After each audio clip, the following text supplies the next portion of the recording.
معلش دي حاجه كنت هموت اجربها. فيديو المراوح اول مره في عز الشمس يا صديقي بنحتاج حاجه ترطب علينا كده، وانت في درجه حراره 40 على البحر بقى، راكب مواصلات، مسافر، اي حاجه من الحاجات دي، بتحتاج حاجه تشيلها في ايدك او في الشنطه بكل سهوله وتديك الهواء اللي انت محتاجه عشان الحر ده يهدى شويه. وعلشان كده يا صديقي جبت لك 5 مراوح برنجات مختلفه، بتبدا من اول 190 جنيه لحد 3000 جنيه عشان اقول لك الفرق بينهم، وكل واحده صوتها عامل ازاي والهواء بتاعها عامل ازاي والبطاريه هتقعد معايا قد ايه بالظبط. يلا نبدا.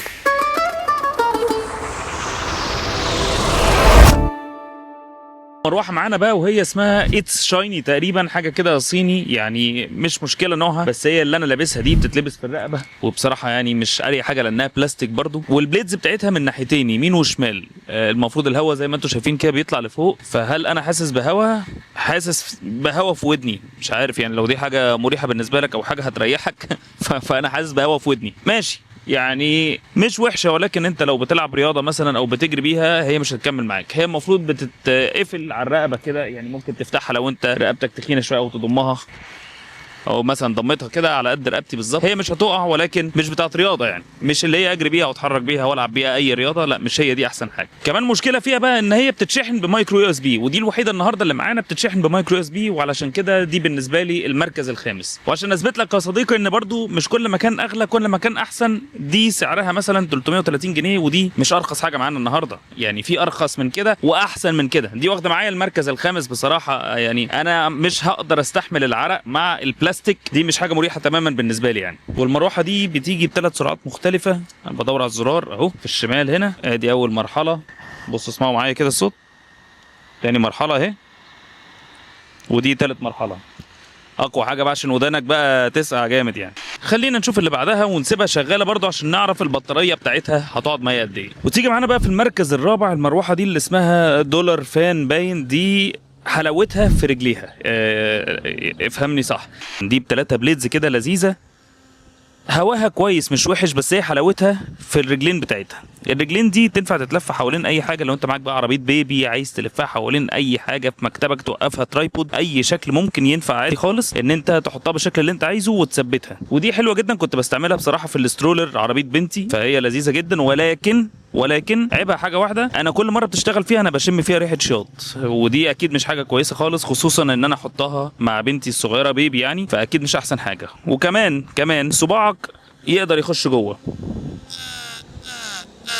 اي نعم هي مش بتعور خالص لانها بلاستيك في الاخر، ولكن توجع لو بيبي يعني، اكيد هتوجعه، او مش امن حاجه في الدنيا. دي سعرها 190 جنيه، مش وحشه خالص، ولكن هي تيجي بالنسبه لي في المركز الرابع طبعا عشان الامان وعشان ريحه الشياط وعشان صباعي يقدر يخش جوه، ولكن اللي مخليها اصلا تبقى في المركز الرابع هي الرجلين دي، ودي اقوى حاجه بصراحه بالنسبه لي. وبالنسبه للهواء بتاعها فهي اكيد هواها احسن من اللي بتتلبس في الرقبه، ولكن ستيل مش اقوى حاجه في الدنيا. وكمان دي فيها ميزه مش موجوده في اي واحده تاني، ولكن ميزه عبيطه شويه يعني، وهي ان فيها نور، لو فضلت دايس على الزرار بتاعها كده، هي منوره دلوقتي انا مش عارف انتوا شايفينه ولا لا، بس هو ده النور بتاعها، خلينا اطفيه، ادي النور طفى اهو. طبعا دوسه طويله لان الدوسه الصغيره دي بتحرك الليفل بتاع المروحه نفسه. ودي بتيجي ب3 سرعات مختلفه، اول سرعه اهي، تاني سرعه، وتالت سرعه.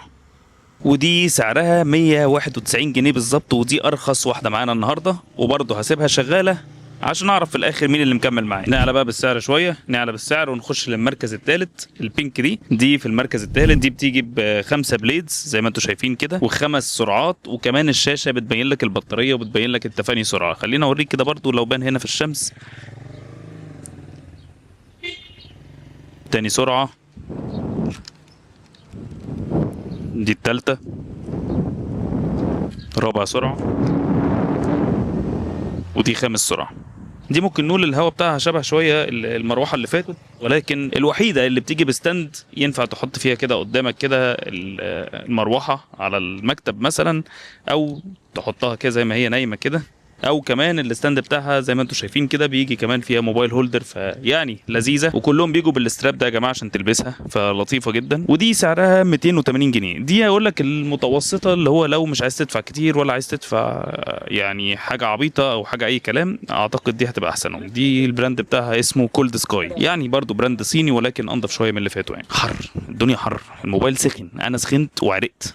طيب انا دي برضو مشكلتها معايا ان انا صباعي يقدر يخش جوه في البليدز، مش مش بتعور، ولكن هي اقوى من اللي فاتت، فبرضه يعني رخمه شويه، مش امان قوي. والتاني عيب بالنسبه لي هي الماتيريال، انا حاسس ان دي اسوأ ماتيريال فيهم. يعني دي او مجرد ما بتقع بتلاقي اتفككت من مكانها، تلاقي الحته اللي تحت دي فكت شويه كده، الوش اللي فوق بيطير زي المراوح بتاعت زمان، يعني حاجات كده مستفزه شويه، ولكن بالنسبه لسعرها انا ما اقدرش اتكلم بصراحه، فتمام يعني. ونيجي بقى للمركز الثالث، وهي ما اعرفش اسمها ايه، كان حد بيهوهو اسمها ووف WOWF، ما علينا يعني، ولكن هي يمكن انضف ماتيريال في اللي فاتوا، وهي برضو سعرها اعلى سعر في اللي فاتوا. دي سعرها 600 جنيه، بتيجي برضو بخمسه بليدز جواها كده، ولكن المره دي مش هتعرف توصل لاي بليد فيهم مهما دخلت صباعك من اي حته، مش هتتعور يعني. الهواء اقوى من اللي فاتوا، ولكن هي في سكوب اضيق من اللي فاتوا، فهي الحته اللي بتطلع هواء اصغر، وبالتالي انت الهواء اللي داخل لك محدد اكتر، سكوب ده اكتر، فاهم قصدي يعني. بس دي مشكلتها.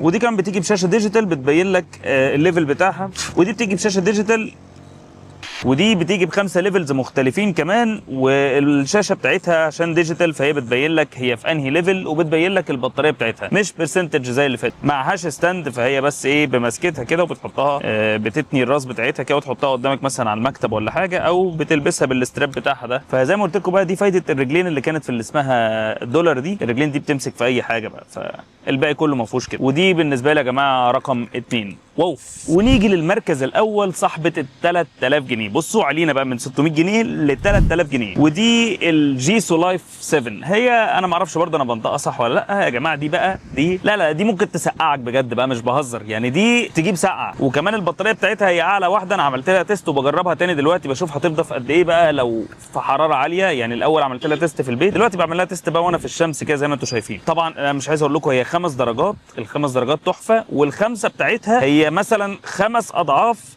اعلى واحده من اللي فاتوا. فهو احنا بنتكلم في ليفل تاني خالص من الهوا. خايف اكون بظلم الباقي، ولكن انا بقول كل واحده بفلوسها، يعني كل واحده على قد الرينج بتاعها. دي اغلاهم واحلاهم بصراحه يعني. طبعا السيفتي فيها لا حلوه جدا، انا حاولت رغم ان الفتحات تحسها واسعه، ولكن حاولت ادخل صباعي من ناحيتين، ما عرفتش اوصل للبليدز. طبعا هي فيها 5 ليفلز برضو، والبليدز بتاعتها كام بقى؟ 12 بليد، 12 بليد بتلف في المروحه. ده غير ان دي مروحه اسمها براشلس. يعني ايه براشلس؟ تكنولوجي كده يعني، من الاخر كده ان الفريكشن فيها اقل بكتير من العاديه، او الاحتكاك فيها اقل من العاديه، فبالتالي بتطلع هواء احسن بكتير بصوت اوطى بكتير من باقي المراوح العاديه. تعالوا دلوقتي بقى نعمل تيست لكل واحده، الدوشه بتاعتها عامله ازاي وفرق الصوت بينهم. هنبدا بنفس الرانكينج اللي عملناه من اول 5 لحد 1. نبدا باللي بتتلبس في الراس الحلوه دي، نلبسها اهو. تعالوا نحسب بقى افريج كل واحده ونشوف من الاعلى للاوطى. طيب نبدا من الاول كده. انا حسبت الافريج بتاع كل الاصوات، وتعالى اقول لك من الاول خالص مين اعلى واحده. والاول هنا هيبقى هو الاوحش او الاعلى. الاعلى خالص هي المروحه الدولار دي، واخده 88.5 افريج. الديسيبلز بتاعها كتير شويه طبعا، فيها زنه. يجي في المركز الثاني، رغم ان انا مديها المركز الثاني في الهوا، فهي واخده المركز الثاني في علو الصوت برضو، جايبه افريج 87.5. برضو صوت بصراحه عالي، مش قليل يعني، ولكن انا لازق كل مروح في الموبايل. ويجي في المركز الثالث المروحه اللي انا مش عاجبني الماتيريال بتاعتها قوي، ولكن هواها حلو جدا. هي افريج يا جماعه، انا زي ما قلت لكم هتخش في الليفل ده، دي كويسه جدا. واللي هي الواوف دي برضو كويسه جدا، فدي واخده معانا 82.5. بصوا بقى بدانا نقل اهو عن الثمانينات، فهي صوتها كويس مقبول نسبيا، وهواها كويس برضه. وتيجي بعد كده مروحه اللي هي اتس شايني، او اللي هي بتتلبس في الرقبه، واخده 79.5، وده طبعا حلو جدا. ده يعني انا كده حاطط الموبايل في ناحيتها، ولكن خلي بالك انت سامع من ودنك الاثنين. انا حاطط الموبايل من ناحيه برضه، فانت سامع من ودنك الاثنين، والهوا زي ما قلت لك كده واحنا بنتست الهوا جاي في ودنك على طول مش في وشك. ولكن تمام خلاص، احنا قلنا دي 79.5 في المركز الرابع. والمركز الخامس والاهدى كصوت وهي الجيسو لايف، واخده 78 افريج. والفيديو ده يا جماعه مش سبونسرد، انا شاري كل الحاجات دي عشان بس اوريكم واثبت لكم ونتفرج مع بعض على المراوح. ودلوقتي نيجي بقى لايه، للشحن بتاعها وبتقعد قد ايه. ودي بالنسبه لي النقطه الاهم. حتى لو بتعملي هوا متوسط، فانا ممكن اتقبل لو بتقعدي مثلا عدد ساعات كتير فهتقبلها. فتعالوا نشوف. هبدأ لكم بالمراكز اللي احنا قلناها في الهوا من الخامس للأول. فمعانا رقم 5 اللي هي مروحة الرقبة. المروحة دي موعدها مظبوطة، هي بتشحن في ساعة وقعدت 57 دقيقة، فتمام هي ساعة مقابل ساعة، هتتقبلها تفضل لابسها ساعة تمام براحتك، مش هتلبسها براحتك، بس هي ساعة. وتيجي في المركز الرابع المروحة الشقية اللي بتركب في كل حتة زي ما انتوا عارفين كده زي ما وريتكم. المروحة دي شحنت في 50 دقيقة بالظبط وقعدت معايا 53 دقيقة، فممكن نقول الاتنين دول متعادلين شوية، الاتنين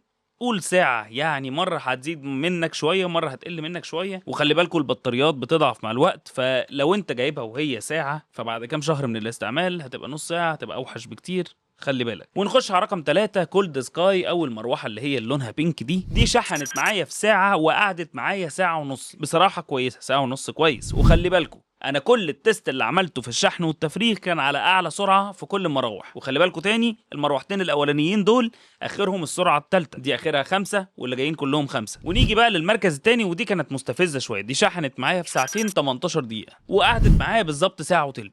فان الشحن يكون اكتر من مده التشغيل يعني حاجه مستفزه شويه، ولكن زي ما قلت لكم على اعلى سرعه. ونيجي للمركز الاول، وانا متفهم جدا لو قلت لي انت مجنون رايح تشتري مروحه ب 3000، ولكن انا بقول لك في ناس هتجيبها وفي ناس هتعجبها، وانت يا سيدي انا عارف ان انت ممكن تكون مستغليها شويه، متفهم جدا وجهة نظرك. والمروحة دي يا سيدي شحنت في 3 ساعات وتلت وقعدت معايا 4 ساعات الا ربع. وخلي بالك هنا بقى في نقطة مهمة، الباور اللي بيطلع من دي مختلف كل الاختلاف وكل البعد عن كل المراوح التانية. انا بقول لك دي على الاقل 5-6 اضعاف اي مروحة تاني. وبس كده يا سيدي، ما تنساش بقى تقول لي في الكومنتس انت ممكن تدفع الرقم ده في مروحة تتشال في الايد ولا لا لحد 3000 وفي بال 4000 كمان اغلى، ولا حاسس انها غاليه على الفاضي وممكن تجيب ال 190 جنيه تقضي بيها حالك. وكمان بمناسبه الصيف لو في اي حاجه نفسك تجربها واقارن لك بينها، فدي من فيديوهاتي المفضله والحاجات اللي انا بحبها جدا وفعلا بستمتع وانا بعملها. واخيرا يا صديقي وليس اخيرا، لو رايح تجيب كابل تايب سي او ساندر بولت